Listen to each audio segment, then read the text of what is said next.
Lots of people say, if I'm a Conservative voter in the past, I really like what the Reform Party are saying, and I've got a lot of sympathy for what they're saying. And there's no doubt about it. Lots of people who are Conservatives would agree with lots of what you say. I agree with lots of what you say, to be perfectly honest, as you well know. But they say, well, but if I vote Reform, I'm going to allow in a Labour government.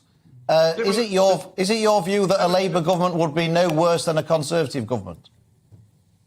With honourable respect to your good selves, the reality is we've got two forms of socialism. We've got the blue con-socialism, high tax, high wasteful government spending, and we've got the red socialism of the Labour Party. There's no difference between the two of you.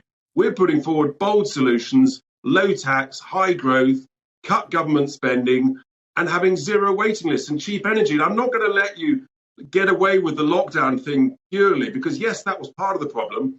But, the state of the NHS was happening before lockdowns. The state of our energy prices is because of a decade of failure to use our energy treasure under our feet. We're the only party that is now pro-shale gas, pro-using coal. We shouldn't be importing this stuff from around the world when we've got it ourselves. A coronary next to us. I've got to quickly bring to be honest, I was like Richard, who another one of those loonies on the right, not the left. And Richard, I've engaged fully with what you've said, and I'm listening with an open mind. But you've lost me just increasingly. I like the idea of taxing those who often work the hardest, the longest hours, less. I like that idea. I'm buying into it.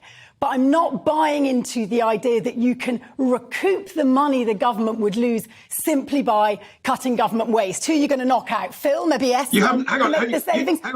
But then when I've only got 20 seconds to reply, Richard. I said if you get 2 million people of the 5.2 back into work, that saves 30 to 40 billion a year. These are our people. Totally naive to suggest all 5 million of those are able-bodied and sufficiently have the wherewithal and the ability to work. I didn't say that. But it's 1.5 million more than pre-COVID. We've got to get our young people back into work.